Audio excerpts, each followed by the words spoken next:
There is a specific kind of arrogance required to be a land surveyor. You walk into a wilderness that has existed for millennia, a chaotic, sprawling mess of ancient biology, and you bring a tripod, a laser, and a map. You look at mountains that have stood since the tectonic plates collided. You look at forests so dense they swallow the sunlight, and you have the audacity to say, this invisible line right here is where this property ends and that property begins. We impose human geometry on a world that actively resists it. For 10 years, I made a comfortable living doing exactly that in the Pacific Northwest. I drew imaginary lines in the dirt, and people paid me for the illusion of order. I am a man composed entirely of rational metrics. My world is governed by topographic charts, satellite coordinates, elevation data, and the absolute, unquestionable pull of magnetic north. I do not believe in ghosts. I do not believe in folklore, or bad energy, or the supernatural. If something goes wrong in the woods, it is because of gravity, weather, or human error. That is the creed I operated under. That is the foundation I built my life upon. But there is a specific meridian I crossed last Tuesday in the Cascade Mountains that broke my foundation down to the bedrock. It was mid-October, and the Washington state government had contracted me to define the easternmost boundary of a parcel of protected land near the base of Mount Pilchuck. It wasn't a particularly glamorous job, just a routine grid check to ensure that an adjacent private logging company hadn't been slowly encroaching on state timber. The terrain was notoriously difficult. A steep, ascending valley choked with old-growth Douglas firs, western red cedars, and an understory of sword ferns so thick it felt like wading through a green ocean. The trees here were behemoths, some of them hundreds of years old, their trunks covered in a thick, wet layer of neon green moss that seemed to glow in the dim light. I had parked my truck on an old decommissioned logging road about 3 miles back, hiking in with my equipment strapped to an external frame pack. The hike was punishing. The air in the Cascades in October carries a heavy, damp chill that sinks directly into your joints. It smells of decaying wood, wet earth, and the sharp, almost metallic tang of pine needles. By the time I reached the target coordinates, my heavy canvas work pants were soaked to the knees from the dew, and my boots were caked in thick, black mud. I set up my equipment in a small clearing where a massive cedar had fallen decades ago, creating a brief break in the canopy. I planted the spiked feet of my tripod deep into the soft earth, leveled the total station, an electronic transit theodolite, and synced my GPS rover to the satellites passing silently miles above my head. The work was methodical, repetitive, and deeply comforting. Shoot a laser, measure the distance, check the angle, log the coordinate, walk 50 yards, drive a neon orange wooden stake into the ground, and repeat.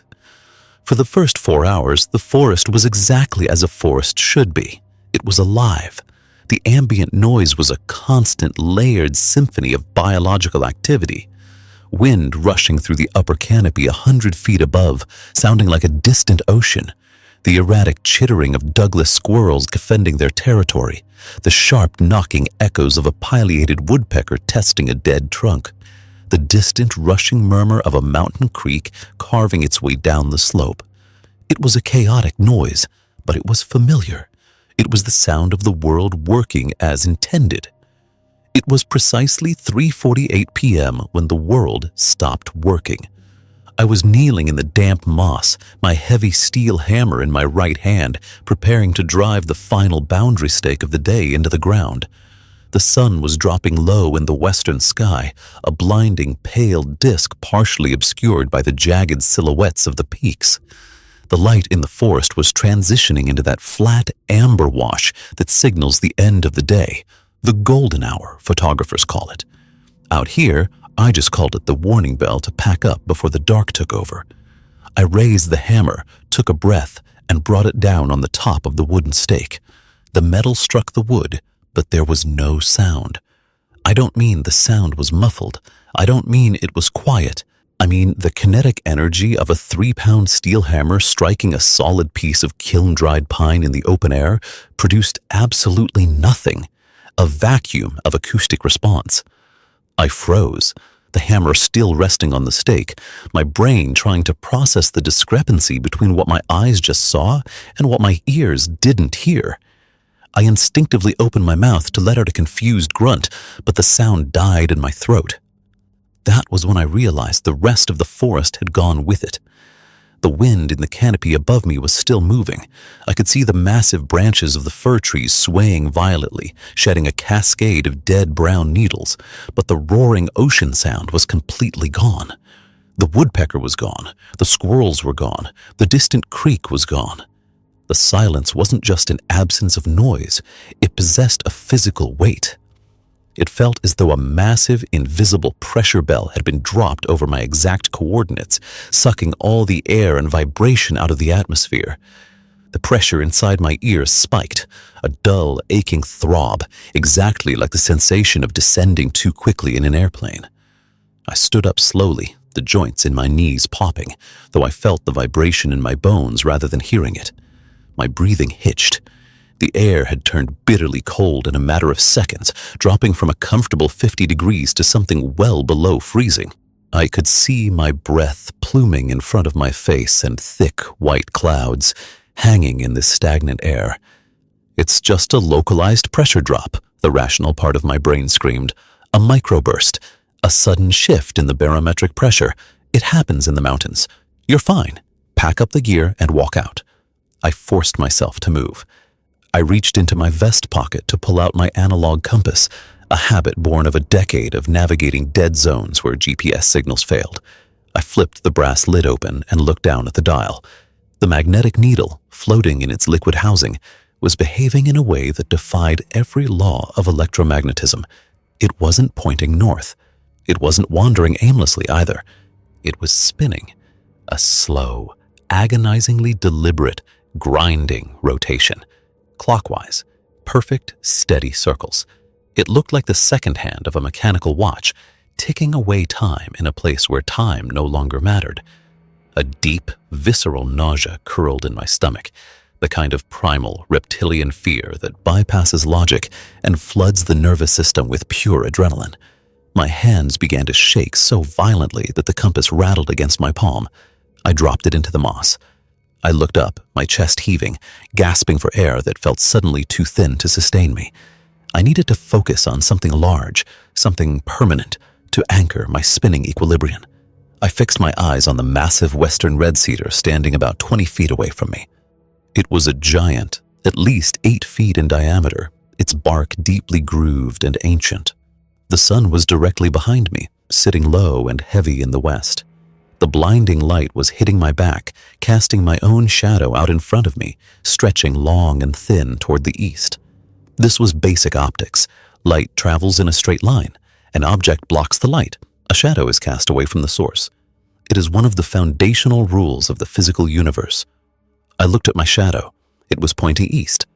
Then I looked at the shadow of the massive cedar tree. It was wrong. The tree's shadow, a thick, impossibly dark corridor of blackness stretching across the forest floor, was not pointing east. It was pointing dead west. It was extending directly toward the blinding light of the setting sun. My mind simply refused to accept the visual data. It was like looking at a waterfall flowing straight up into the sky. It broke the geometry of reality so severely that staring at it caused a sharp, stabbing pain behind my eyes. I blinked hard, rubbing my gloved hands over my face, convinced that fatigue, the strange barometric pressure, or a sudden migraine aura was distorting my vision. I opened my eyes. The shadow was still pointing a wrong way, and it was getting darker. Normally, a shadow in a forest is a transparent thing. You can see the texture of the moss, the dead leaves, and the dirt beneath the darkening of the light. But this shadow was opaque. It was a void. It looked less like an absence of light and more like a physical substance that had been spilled across the ground, a pool of flat, light-consuming ink that seemed to be actively absorbing the ambient brightness of the clearing. I couldn't move. My boots felt like they were cast in concrete.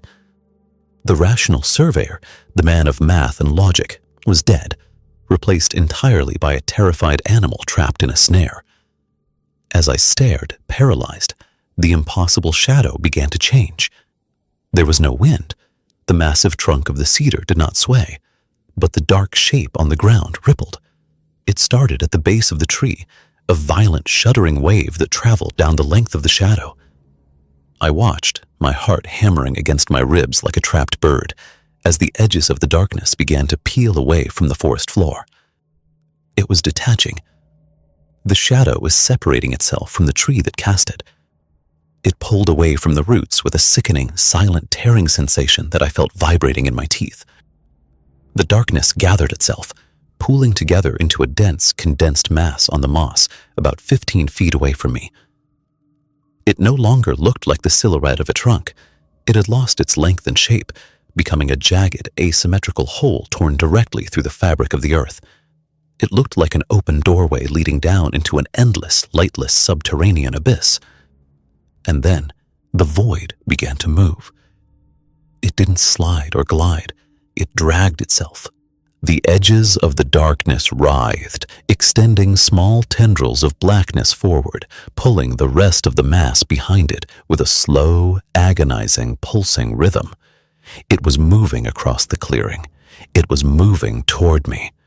Every instinct I possessed screamed at me to run, but my body wouldn't obey. I watched the thing pull itself over the neon orange boundary stake I had just driven into the ground. As the darkness passed over the wood, the stake didn't just disappear into the shadow. It ceased to exist. The void consumed it entirely, leaving nothing but bare moss in its wake. It was 10 feet away. The suffocating silence in the air suddenly broke, but not with the return of normal forest sounds. It broke with a sound that seemed to emanate from the void itself.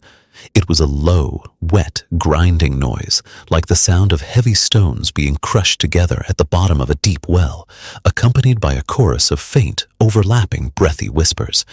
I couldn't make out the words, but the cadence was unmistakably human. They were urgent. They were hungry. It was 5 feet away. The paralyzing grip of terror finally snapped. I didn't think about my expensive total station. I didn't think about the tripod, the GPS rover, or the tools. I didn't even grab my backpack. I turned violently, my boots slipping on the wet moss, and I threw myself blindly into the dense timber. I ran with an uncoordinated, frantic desperation. I tore through thickets of sword ferns, the serrated edges slicing through my canvas pants. I slammed my shoulders against the trunks of trees, ricocheting off the bark, desperate to put distance between myself and the clearing. I didn't look back. I knew with absolute certainty that if I looked over my shoulder and saw that light-consuming mass dragging itself after me, my mind would fracture completely. I ran until my lungs burned with the taste of copper, until my legs felt like lead weights. I crested a small ridge, stumbling and sliding down a steep embankment on my hands and knees, tearing my fingernails on the rocks. As I hit the bottom of the ravine, the silence shattered. The roaring of the wind rushed back into my ears with the force of a physical blow. The chattering of squirrels, the creaking of the timber, the rushing of the distant creek, the chaotic symphony of a living world flooded my senses. I collapsed face first into the mud, gasping for air, clutching the damp earth with trembling hands, weeping from the sheer, overwhelming relief of sound. It took me 2 hours to navigate back to my truck without my GPS or compass, navigating purely by the setting sun and blind luck. By the time I reached the old logging road, it was pitch black. I scrambled into the cab of my truck, slammed the door, and hit the heavy manual locks. I turned the ignition, the roar of the diesel engine sounding like the most beautiful piece of music I had ever heard. I threw it into gear and drove down the mountain like a madman, my high beams cutting frantically through the darkness.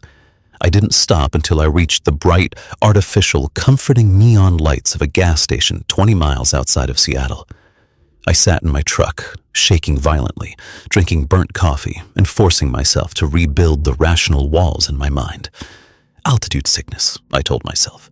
Severe dehydration causing a visual migraine.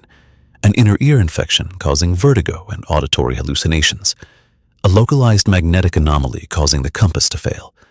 I spent the next 3 days barricaded in my apartment, wrapping myself in these logical explanations. I was a surveyor. I dealt in facts. I had simply experienced a severe medical episode in the field. I even called the contracting office and told them I had lost my equipment due to a sudden mudslide, agreeing to eat the cost of the replacement gear. I was never going back to those woods. The logic held. The rational world was safe. Until yesterday morning. I walked out onto the front porch of my suburban home in Seattle to pick up the mail. The sun was shining brightly, a crisp, clear autumn morning. I looked down at the welcome mat. Lying perfectly centered on the mat was the neon orange wooden boundary stake, the same one I had watched the void consume. It was covered in a thick layer of damp, black mountain mud. My heart stopped.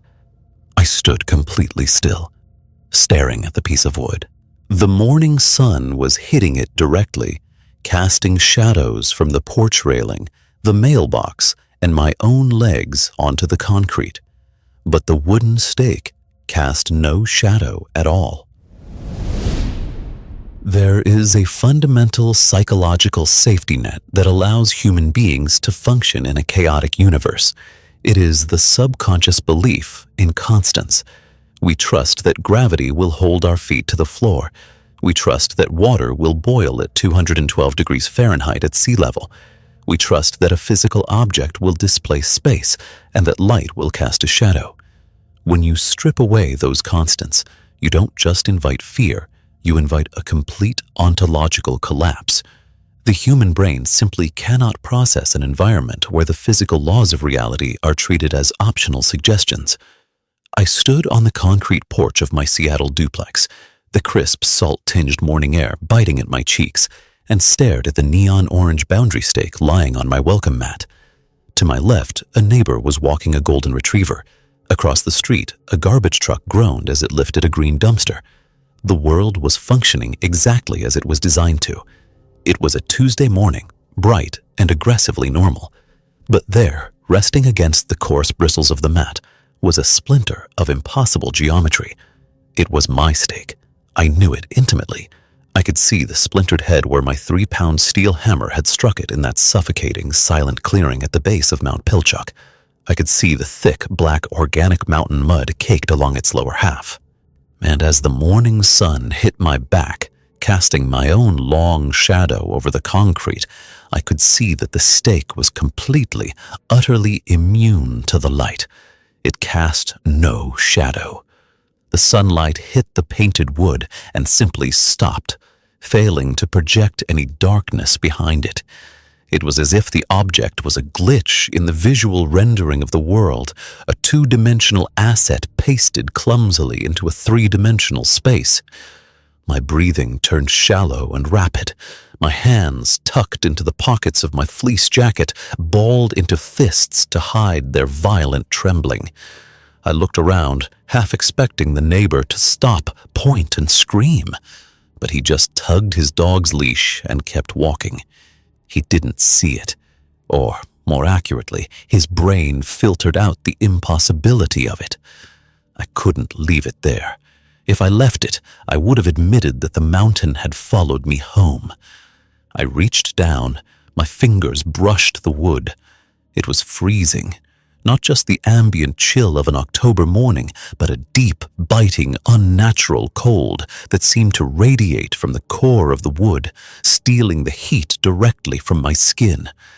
A faint smell hit my nostrils, the sharp, metallic scent of ozone mixed with the wet, rotting stench of ancient, stagnant water, the exact smell of the void that had peeled itself off the forest floor. I snatched the stake, shoved it under my jacket, unlocked my front door with fumbling, numb fingers, and practically fell inside. I slammed the heavy oak door shut, throwing the deadbolt, the chain, and the secondary latch. I walked into my kitchen, dropping the stake under the center of my stainless steel prep table. I pulled the window blinds down, twisting the rod until the slats were perfectly flush, plunging the room into a muted synthetic gloom. I needed a controlled environment. I needed to apply the scientific method. If I could measure it, if I could test it, maybe I could understand it. And if I could understand it, I wouldn't have to check myself into a psychiatric ward. I retrieved a high-lumen tactical flashlight from my emergency kit. I stood at the edge of the kitchen table and clicked it on, the blinding white LED beam cutting through the dim room. I pointed the beam at a ceramic coffee mug sitting on the counter. A sharp, distinct shadow stretched across the tile backsplash. I pointed it at the salt shaker. A shadow. I pointed it at my own hand. A shadow. I took a shaky breath, stepped forward, and aimed the center of the beam directly at the neon orange wood of the boundary stake. Nothing. The light illuminated the grain of the wood, highlighting the flecks of dirt and the splintered crown. But behind the stake, the stainless steel table remained evenly, brightly lit. There was no obstruction of light. I moved the flashlight in a slow, sweeping arc over the object. The shadows of the table edges shifted and stretched, but the space behind the stake remained blank. It was physically impossible. It was a violation of the conservation of energy. I set the flashlight down. My heart was pounding a frantic, irregular rhythm against my sternum.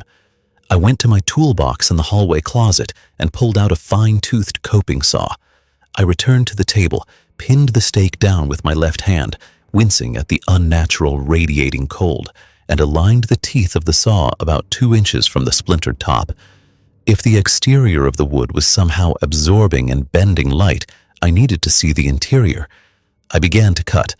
The wood was dense, much denser than kiln-dried pine had any right to be.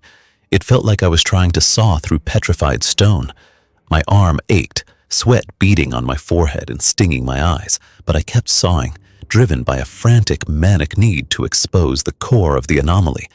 Finally, with a sharp crack, the top 2 inches of the stake severed and rolled across the stainless steel.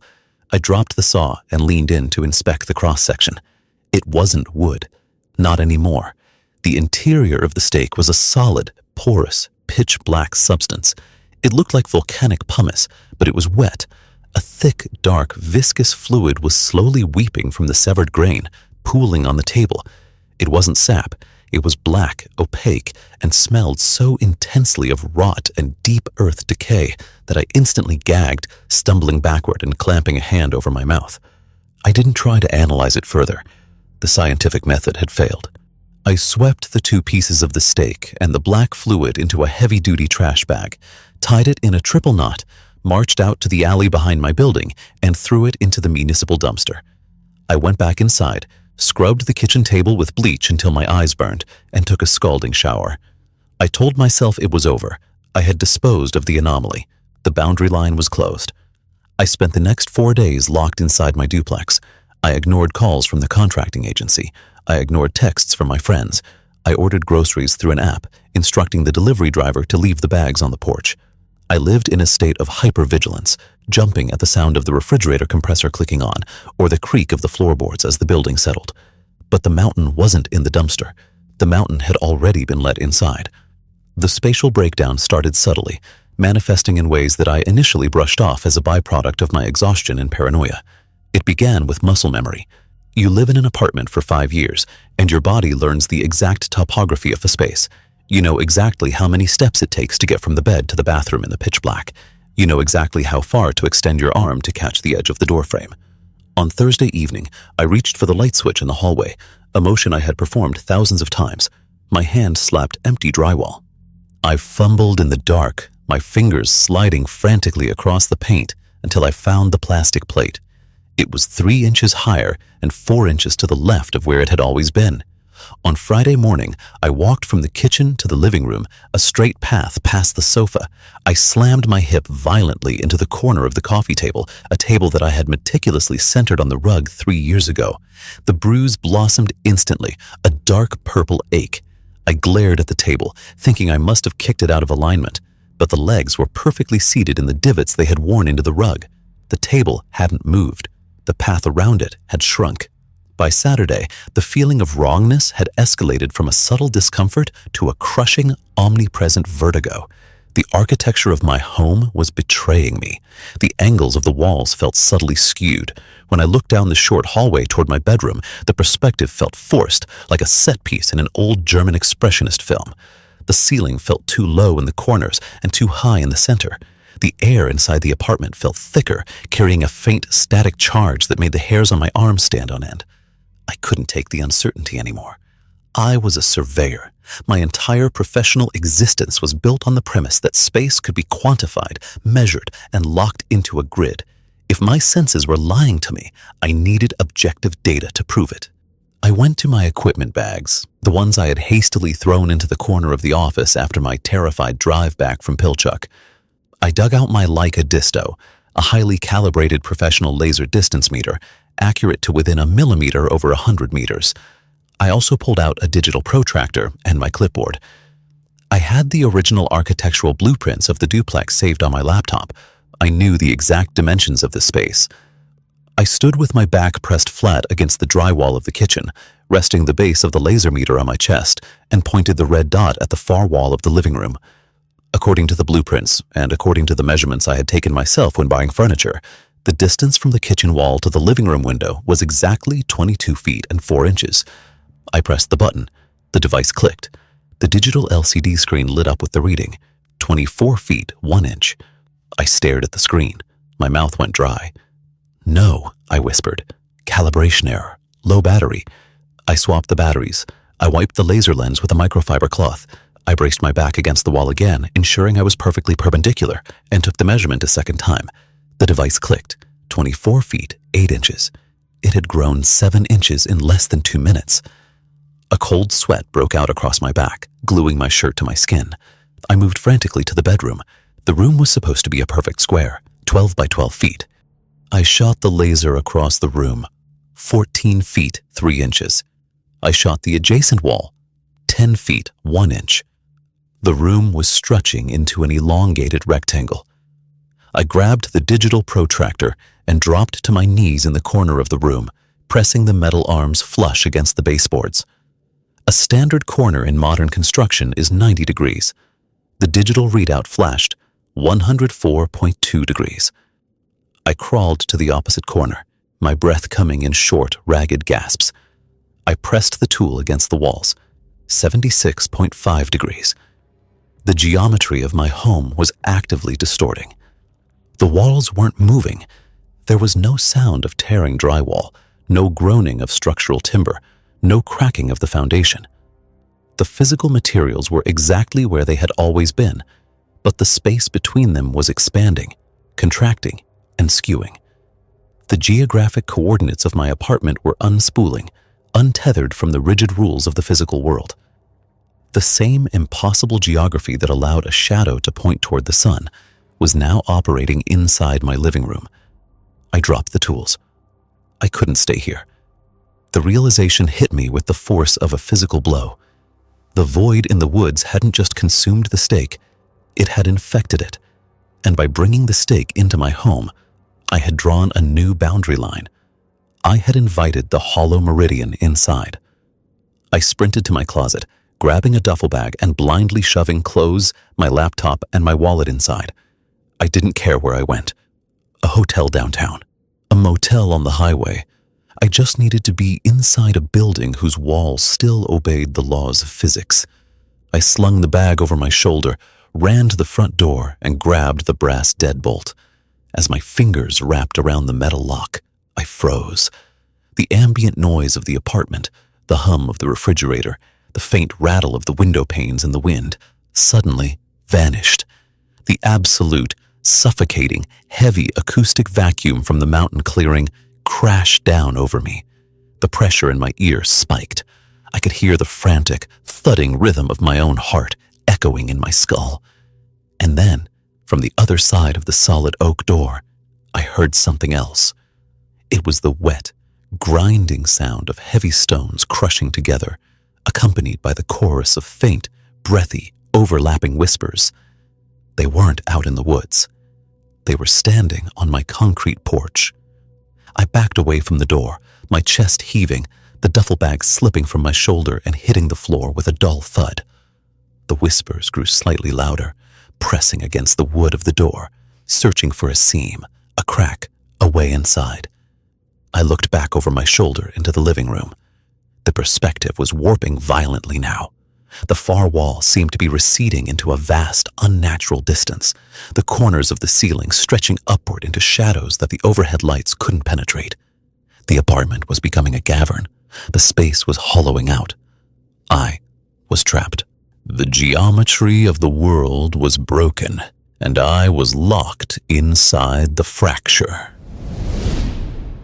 Title: The Hollow Meridian, Chapter 3, The Interior Abyss. There is a concept in topographic mapping known as ground truth. It is the fundamental reality of a physical location, the absolute baseline against which all aerial photographs, satellite data, and drawn maps are calibrated. If the map says there is a river, but the ground truth reveals a dry canyon, the map is wrong. The ground truth is the ultimate, undeniable authority. As I stood in the entryway of my Seattle duplex, my duffel bag lying abandoned at my feet, the ground truth of my existence was actively dissolving into fiction. The heavy oak of the front door was the only physical barrier between me and the wet, grinding sound of the entity that had followed me from the mountain. The whispers were pressing against the wood, a chaotic, overlapping chorus of breathy syllables that lacked vocal cords. It sounded like a crowd of people trying to speak while exhaling their dying breaths. They were probing the edges of the doorframe, seeking the microscopic gaps in the weather stripping, hungry for the negative space. I couldn't breathe. The air in the hallway was painfully thin, possessing that same heavy, static charge I had felt in the clearing at Mount Pochuk. My lungs heaved, but they couldn't draw enough oxygen. I took a slow, agonizing step backward, my boots squeaking loudly against the hardwood floor. The whispers outside stopped instantly. The correlation was undeniable. Just as the void in the forest had reacted to the sound of my hammer, the thing on my porch was keyed to my movement. It was listening. I stood frozen, the muscles in my thighs burning with the effort of remaining perfectly still. My eyes darted to the brass peephole set at eye level in the center of the door. The rational survivor inside me, the part of my brain that still believed in cause and effect, demanded data. I needed to see what was out there. If it was a physical threat, maybe I could fight it. Maybe I could call the police. Maybe my mind was just finally, completely snapping, and looking through the glass would reveal nothing but an empty porch and a sunny Tuesday morning. Moving with agonizing slowness, taking nearly a full minute to shift my weight, I leaned forward and pressed my right eye against the cold glass of the peephole. The optical lens of a peephole is designed to provide a wide, fish-eye view of the exterior porch. I should have seen the concrete steps. I should have seen the neighbor's manicured lawn across the street, the parked cars, the bright autumnal sky. I saw nothing. It was not the darkness of a hand covering the lens, nor the darkness of a burnt-out porch light. It was the total, absolute absence of visual information. It was the exact, suffocating blackness of the shadow that had peeled itself off the forest floor. The void was pressed flush against the door, an ocean of light-consuming ink waiting on the other side of an inch and a half of wood. Then, as I stared into the blackness, a single, pale, geometric shape materialized deep within the void. It was neon orange. It was the boundary stake. It was floating in the dark, rotating slowly, suspended in a space with no gravity and no light. It was showing me the anchor. It was showing me how it had found me. I violently recoiled, stumbling backward and falling hard onto my tailbone. My skull bounced against the drywall with a hollow thud. The moment I moved, the grinding of stones and the chorus of whispers erupted in a deafening crescendo. The oak door shuddered. It didn't rattle on its hinges like someone was kicking it. It bowed inward, the wood groaning and warping as if subjected to an immense, crushing atmospheric pressure from the outside. The brass deadbolt shrieked, the metal grinding against the strike plate. It was coming inside. I scrambled to my feet, abandoning the front door, abandoning the duffel bag, and bolted deeper into the apartment. I needed another exit. The back door in the kitchen led to a small, fenced-in patio and an alleyway. If I could reach the alley, I could run. I didn't care about the car keys. I just needed to break the perimeter. I rounded the corner into the living room, and my momentum completely died. I crashed to my knees, my hands splayed out on the living room rug, my mind utterly incapable of processing the visual data flooding my optic nerves. My home was no longer my home. The spatial infection had accelerated. The living room, which had always been a cozy, constrained rectangle, had violently expanded. The ceiling, previously a standard 9 feet high, now stretched upward into a dark, hazy cathedral vault, the drywall giving way to a smooth, featureless expanse of gray shadow. The far wall, where my television and bookshelf sat, was receding. It wasn't moving physically, there was no sound of friction, but the visual distance was actively multiplying. The television was now a tiny, distant square of black glass, looking as though it were 50 yards away. The geometry was screaming. The right angles of the walls had slumped into impossible, obtuse slopes. The floorboards were stretching, the wood grain pulling apart to reveal thin, black fissures of nothingness between the planks. The overhead track lighting flickered, a frantic strobe effect, before popping simultaneously. The glass bulbs shattered, raining down upon the distorted rug like hail. The apartment plunged into a deep, synthetic twilight. The only light remaining was a pale, sickly illumination filtering through the closed blinds of the kitchen window, far away in the impossible distance. "Okay," I gasped, my voice sounding flat and dead in a cavernous space. "Okay, measure it, map it, survive it." It was the mantra of my profession. When the wilderness is too dense, you don't panic. You pull out your instruments, you take a bearing, and you walk a straight line. I reached to my belt and unclipped my heavy tactical flashlight. I clicked it on. The beam, normally a blinding cone of white light, seemed weak and anemic in this new environment. The photons struggled to travel, scattering in the thick, static-charged air. I aimed the light at the floor, forcing myself to look only at the 3 feet of space immediately in front of my boots. If I looked at the warped architecture of the ceiling or the impossible distance of the walls, the vertigo would paralyze me. I had to navigate my own living room as if it were a treacherous, unmapped subterranean cave. I took a step forward. The floor felt spongy, the hardwood no longer possessing the rigid density of timber. It felt like walking on the taut surface of a trampoline. Every step sent a sickening ripple through the floorboards. 10 steps to the kitchen island, my memory told me. It has always been 10 steps. I counted aloud, my voice trembling. 1, 2, 3. I walked, keeping the flashlight beam pointed down. The air grew colder with every yard I traversed. The smell of the void, the ozone and rotting water, was seeping through the walls, saturating the drywall. 8, 9, 10. I stopped and raised the beam. I was nowhere near the kitchen island. The stainless steel prep table, which should have been directly in front of me, was still an impossible distance away, silhouetted against the pale light of the window. The space between us was a vast, distorted plane of stretched floorboards. I had fallen into a topological nightmare. The entity hadn't just followed me to my coordinates, it had eaten them. It was unraveling the geographic boundary of my property, isolating me from the rest of the physical universe. I wasn't in Seattle anymore. I was inside the hollow meridian. I was in a pocket dimension anchored by a piece of corrupted wood. A sound echoed through the cavernous space. It was a wet, heavy footstep. It didn't come from the front door behind me. It came from the dark, stretched corridor of the hallway leading to the bedroom, a hallway that now looked a mile long. I snapped the flashlight beam toward the sound. The light cut through the gloom, illuminating the warped drywall, but the beam couldn't reach the end of the hall. The darkness at the far end swallowed the light completely. Another footstep. Slow. Deliberate.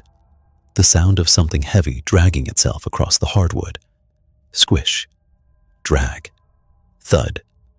And then came the whispers. They were no longer muffled by the front door. They were inside the apartment. They echoed off the vaulted, impossible ceiling, 100 breathless voices speaking in a frantic, overlapping cadence. The line is drawn. The line is broken. The anger holds. Measure the dark. Measure the dark. My rational mind, the part that relied on logic and science, finally curled up and died. The sheer terror took over, a cold electric shock that fired every survival instinct in my nervous system.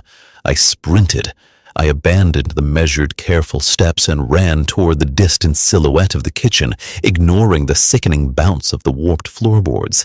The distance was an illusion, I told myself, a trick of the corrupted light. If I just ran fast enough, I could cross the space. I ran, the flashlight beam bouncing wildly ahead of me. The air grew colder, biting at my face, numbing my lips. The whispers behind me swelled into a roaring tide, the heavy, dragging footsteps accelerating to match my pace. It was hunting me. The void was moving through the architecture of my own home. The stainless steel kitchen table slowly loomed larger. The physical exertion was tearing my lungs apart. The space was actively resisting me, the floor feeling like a treadmill, forcing me to expend massive amounts of energy to gain a single yard. I crashed into the metal edge of the prep table, the impact bruising my ribs. I scrambled over it, knocking pots and pans onto the floor with a deafening clatter. I didn't care. I threw myself toward the back door of the kitchen. The back door was a heavy fiberglass unit with a small rectangular window at the top. It led to the alley. It led to the real world. I grabbed the handle. It wouldn't turn. I threw my shoulder against the door, screaming in frustration, the pain radiating down my arm. The door was solid, unyielding. I shined the flashlight up at the small rectangular window. I expected to see the brick wall of the alleyway. I expected to see the neighbors' trash cans. Instead, I saw the exact same thing I had seen through the front peephole, a wall of absolute, light-consuming blackness. The void had surrounded the perimeter. There was no alley. There was no Seattle. My duplex had been surgically excised from the map, floating in an ocean of impossible darkness. The heavy, dragging footsteps behind me entered the kitchen. I spun around, pressing my back against the locked back door, and raised the flashlight. Standing at the edge of the expanded kitchen, where the stretched living room met the warped tile, was a shape. It wasn't a monster. It wasn't a demon or a wild animal. It was a physical manifestation of the shadow from the forest. It was a towering, asymmetrical column of pure void, a three-dimensional hole in the room that absorbed the beam of my flashlight without reflecting a single photon. It had no face, no limbs, no defining features, but it projected an aura of intense, predatory focus. And embedded in the center of the black column, floating within the darkness, was the neon orange boundary stake. The chorus of whispers reached a deafening pitch, vibrating the fillings in my teeth. "The line is closed. The survey is done." I didn't think. I couldn't think. To the left of the back door was the small, windowless half-bathroom. It was the only enclosed space left. I lunged for the bathroom door, threw myself inside, and slammed it shut, engaging the heavy brass lock just as something massive and freezing cold slammed against the other side of the wood. The impact bowed the door inward, cracking the frame. I fell backward into the dry bathtub, pulling my knees to my chest, plunging myself into total darkness as my flashlight flickered and died. I am sitting in the dark tub now. The door is buckling. The walls of the small bathroom are beginning to stretch. The space is expanding, and the grinding sound of the void is digging at the lock, trying to rewrite the final boundary. There is a profound, terrifying difference between the absence of light and the presence of the void. When you close your eyes in a dark room, your brain still processes the ambient reality around you. Your optic nerve fires off phantom colors, static and geometric shapes, the biological machinery desperately trying to render an environment it can no longer see. You still know which way is up. You still know the proximity of the walls. You still possess a spatial anchor. Sitting in the dry bathtub of my windowless half-bathroom, the dead flashlight heavy and useless in my grip, I realized I had lost my anchor entirely. This was not darkness. This was a sensory erasure. The air was so saturated with the freezing ozone and rot stench of the entity outside the door that my eyes burned, watering uncontrollably. The tears froze almost instantly, crystallizing on my eyelashes. The temperature had plummeted to a degree that felt actively malicious, a biting, deep freeze cold that stiffened the joints in my knees and sent violent, uncontrollable shudders through my chest. And then there was the sound. The heavy, solid oak door of the bathroom was not being battered down. If it had been a man or an animal, there would have been the percussive rhythm of impacts, the slamming of a shoulder, the kicking of a boot. This was worse. The door was groaning with a sustained, agonizing creak of tortured timber. It was the sound of wood fibers being pulled apart at the cellular level. The entity wasn't breaking the door. It was changing the door's geometric reality. It was stretching the wood, warping the frame, expanding the threshold to accommodate its impossible mass. Crack, snap, groan. The brass deadbolt screamed as the strike plate was slowly, inexorably pulled away from it. I could hear the screws tearing out of the drywall. I pressed my back against the cold, curved ceramic of the bathtub, pulling my knees tight against my chest. My mind, a desperate cornered rat, frantically searched for a metric, a measurement, a rule to apply to the situation. Calculate the volume of the room. 8 by 6 feet, ceiling is 9 feet, 48 square feet, 432 cubic feet. Calculate it, control it. But the tub beneath me was changing. The curved ceramic backrest against my spine began to flatten. The sides of the tub widened, receding away from my elbows. The smooth porcelain surface stretched, groaning with a low, sub-audible vibration that rattled my teeth. I reached my hands out to touch the sides of the tub, but I met only empty air. The bathtub, a standard 60-inch cast iron insert, had expanded into a vast, shallow crater. Clack! The deadbolt finally cleared the warped strike plate. The door swung open. I didn't see it happen. The darkness was absolute, but the shift in the atmospheric pressure was violent. The air in the bathroom was instantly sucked out into the cavernous expanse of the hallway, replaced by the freezing, heavy, static-charged atmosphere of the void. The whispers flooded the room. They bounced off the stretching ceramic and the warping drywall, a cacophony of breathy, overlapping voices that sounded like a congregation praying in a flooded cathedral. The map is drawn. The coordinates are set. Fall into the line. Fall into the line. The wet, dragging footsteps crossed the threshold. Squish, drag, thud. It was inside the room with me. Panic, pure and unalterated, seized my throat. I couldn't breathe. I couldn't see.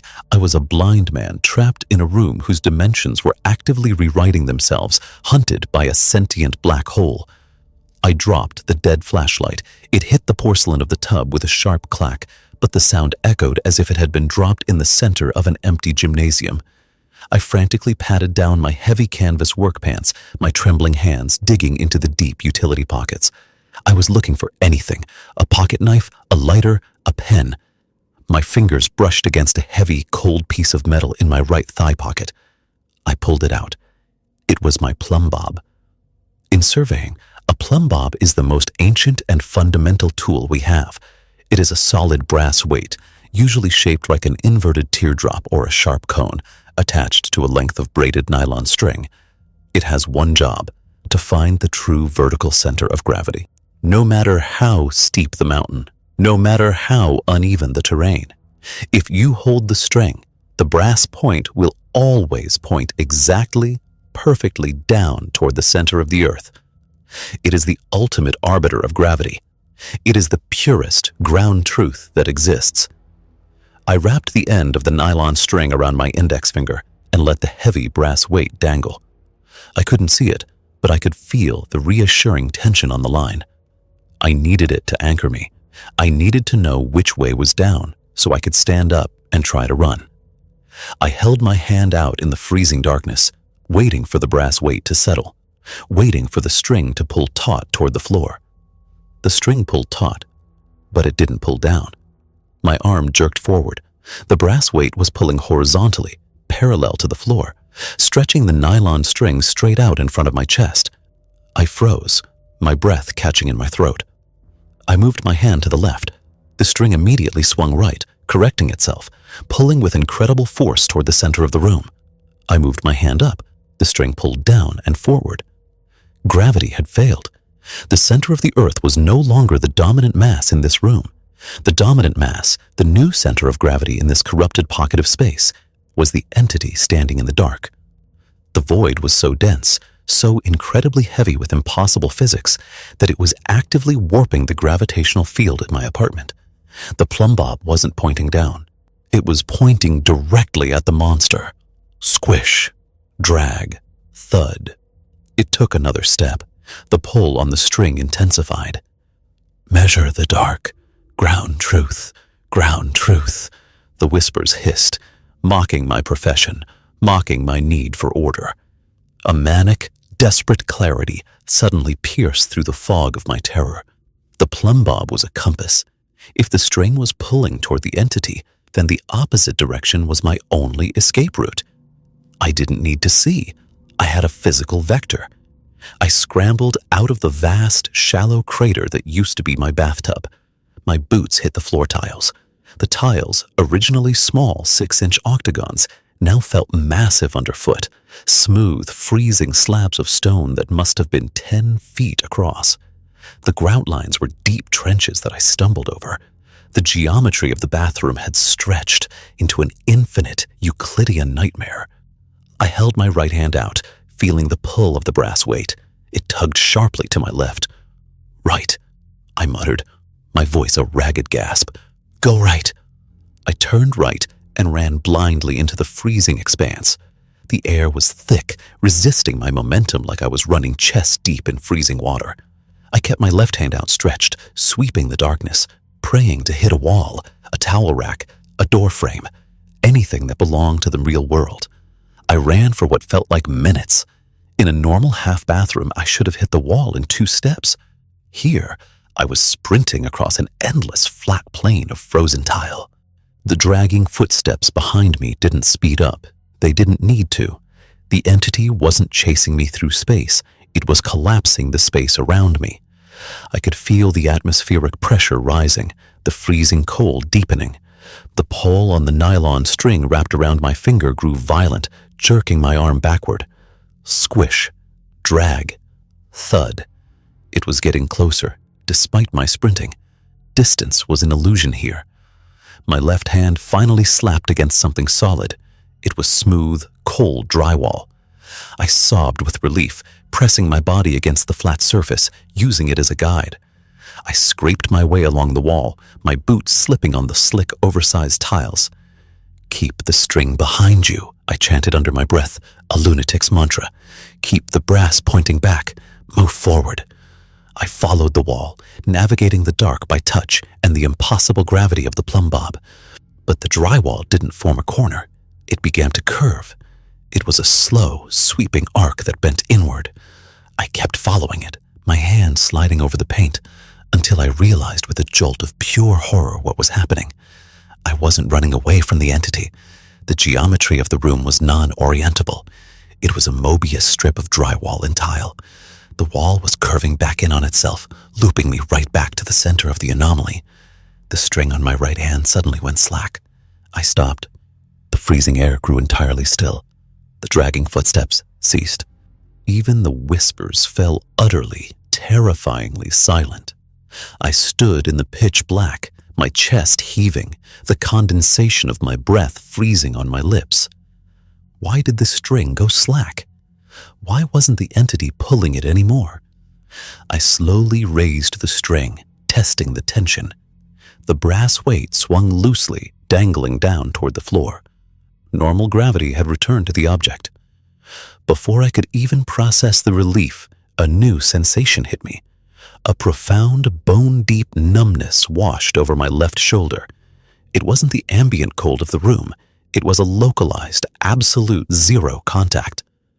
I didn't need to turn my head to know. The entity hadn't lost its gravitational pull. It had just moved so close to me that the plumb bob was no longer suspended between us. It was standing right beside me. The void brushed against my arm. There was no physical texture, no fabric, no flesh.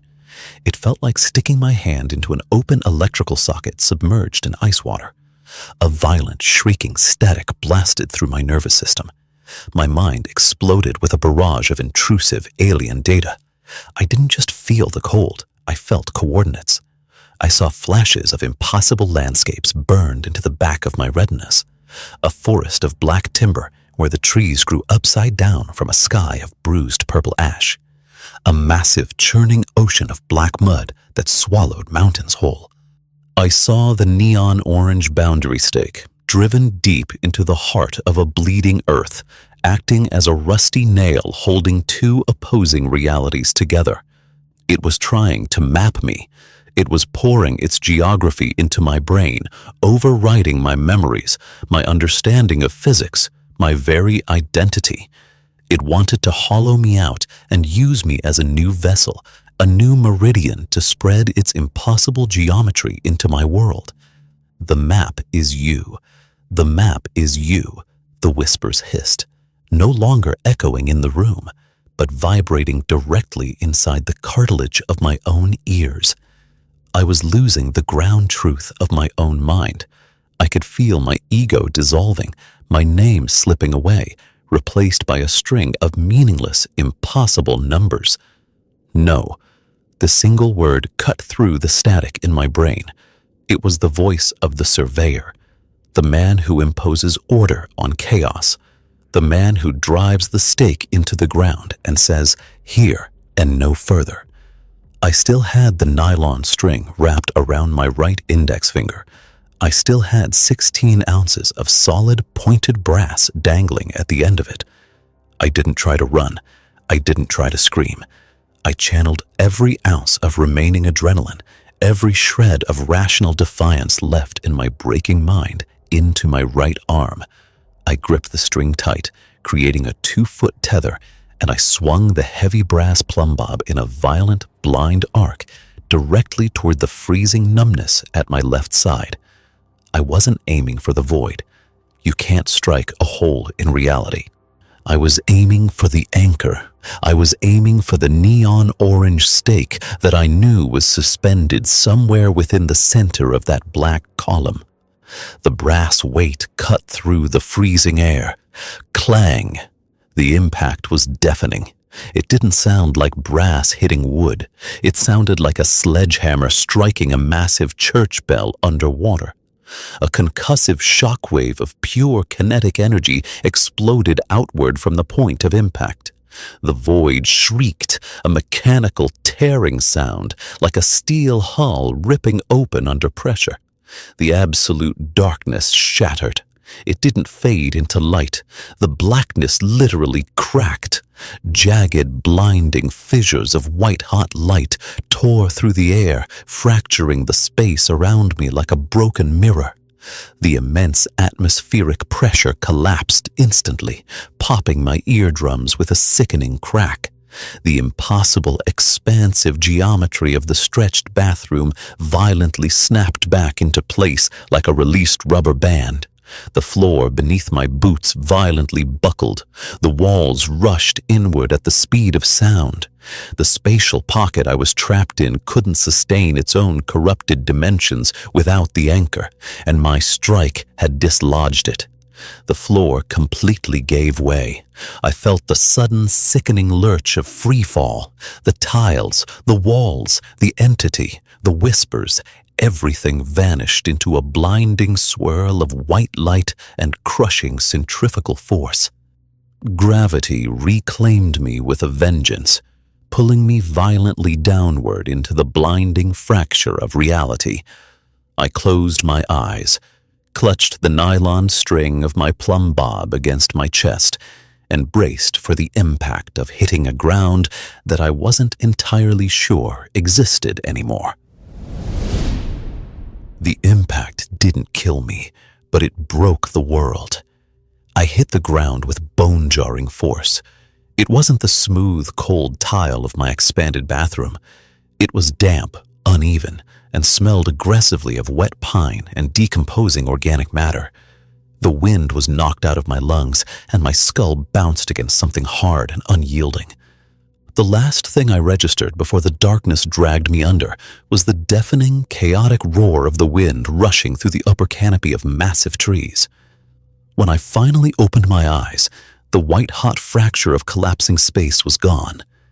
I was staring up at a canopy of ancient Douglas firs, their massive branches swaying against a pale, overcast sky. The air was cold, biting, and smelled of the Pacific Northwest. I was lying on my back in a thick bed of damp sword ferns. I groaned, rolling onto my side and vomiting bile onto the moss. My head throbbed with a rhythmic, pounding agony. My right arm was numb, the nylon string of the plumb bob still wrapped so tightly around my index finger that it had cut off the circulation.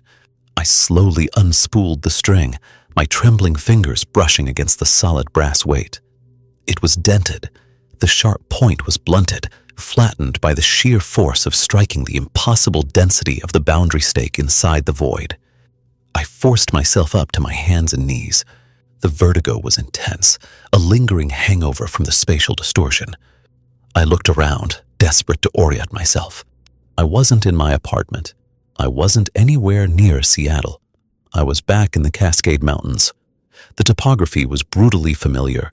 The steep slope, the massive fallen cedar, the dense thickets of undergrowth. I was in the exact clearing near the base of Mount Pilchuck where I had first driven the neon orange stake into the ground. My equipment was still there. The tripod stood exactly where I had planted it, the expensive total station still leveled on top. My heavy external frame pack was resting against the fallen log. The GPS rover was still on, its battery indicator blinking red in the dim light. I stumbled toward the tripod, grabbing one of the aluminum legs to steady myself. I checked my wristwatch. The glass face was cracked, but the digital readout still glowed faintly. Tuesday, 4:15 p.m. I stared at the numbers, my mind struggling to process the impossible mathematics of time. When I had driven the stake into the ground, struck it with my hammer, and the silence had fallen, it had been 3:48 p.m. I had run through the woods. I had driven back to Seattle. I had lived in my apartment for 4 days. I had watched my home stretch into a cavernous nightmare. I had fought a column of absolute void. But according to the watch, and according to the fading light in the forest, only 27 minutes had passed since I swung the hammer. The void hadn't just corrupted space, it had corrupted time. My 4 days of terror in Seattle had been a localized, compressed event. A pocket dimension that expanded and collapsed in the span of half an hour of real-world time. A sharp, familiar chill crept over the back of my neck. I realized I was holding my breath. I listened. The forest was loud. The wind was roaring. The squirrels were chittering. The distant creek was rushing. The normal, chaotic symphony of the living world was functioning exactly as it should. There was no suffocating vacuum. There were no dragging footsteps. There were no breathy whispers. But I needed to be sure. I needed the ground truth. I turned around and looked at the center of the clearing. The neon orange boundary stake was there. It was driven perfectly into the damp earth, standing upright, surrounded by a small ring of disturbed moss where my hammer had struck it. I didn't approach it. I stood 10 feet away, my heart hammering against my ribs, waiting for the shadows to lengthen, waiting for the impossibility to manifest. The sun was dropping low in the west, casting long, pale beams through the timber. The light hit the massive cedar tree. Its shadow stretched long and dark, pointing perfectly east. The light hit the tripod. Its shadow stretched east. The light hit the neon orange boundary stake. A thin, perfectly normal shadow stretched out behind it, pointing east, obeying every fundamental law of physics and optics. I dropped to my knees in the wet ferns and wept. The deep, racking sobs of a man who has survived the end of the world. The geometry of reality held. The boundary line was closed. Striking the anchor with the plumb bob had severed the connection, collapsing the hollow meridian and spitting me back into the correct temporal coordinates. It took me 3 hours to break down the equipment and hike back to my truck. I didn't care about the fading light. I didn't care about the cold. Every normal sensation, the sting of a branch whipping my face, the squelch of mud under my boots, the ache in my shoulders, felt like a miraculous gift. It was proof that the physical universe was solid and real. I drove back to Seattle in silence, leaving the radio off, just listening to the comforting mechanical hum of the truck's engine. When I finally reached my duplex, it was late at night. The street was quiet. I parked the truck and stood on the sidewalk, looking at my front door. The porch light was on. The concrete steps were exactly where they should be. The heavy oak door was perfectly intact. The deadbolt wasn't ripped out. The brass strike plate was unmarked. The physical damage to my home, like the 4 days of time, had been erased when the pocket dimension collapsed. I unlocked the door and stepped inside. The hallway was its normal, constrained length. The living room was a cozy rectangle. The kitchen prep table was 10 steps away. The track lighting was intact. The half bathroom was a tiny, windowless square. I walked through every room, running my hands over the drywall, pressing my palms against the floorboards, measuring the angles of the corners with my eyes. Everything was perfect. Everything was exactly as it had been before I drove that stake into the ground. I went into the kitchen, poured myself a glass of water, and stood at the sink, staring out the window at the dark alleyway. I survived. I beat the anomaly. I was safe in the rigid, unyielding structure of reality. I set the glass down on the counter. The ambient light from the street lamp outside cast a faint, elongated shadow of the glass across the stainless steel surface. It pointed perfectly away from the light source. I turned to leave the kitchen, exhausted, ready to sleep for a week. As I walked out, I reached for the light switch on the wall. My hand slapped empty drywall. I froze. I fumbled in the dark, my fingers sliding slowly across the paint. I found the plastic plate. It was 3 inches higher and 4 inches to the left of where it had always been. The silence in the apartment didn't drop suddenly. It faded in slowly, like a dimmer switch being turned down. The hum of the refrigerator died. The rattle of the window panes ceased. The air in the hallway grew thick, heavy, and static-charged. A familiar biting cold began to seep through the floorboards, carrying the faint scent of ozone and rotting water. I stood in the hallway, my hand resting on the misplaced light switch, staring into the darkness of my living room. The void hadn't been destroyed when I struck the anchor. The hollow meridian hadn't collapsed. It had just finished mapping me. And from the impossible distance of my expanding bedroom, I heard the sound of heavy stones grinding together, followed by the slow, wet, dragging footstep. Squish, drag, thud. And the whispers began again. The map is drawn. The line remains. Welcome home.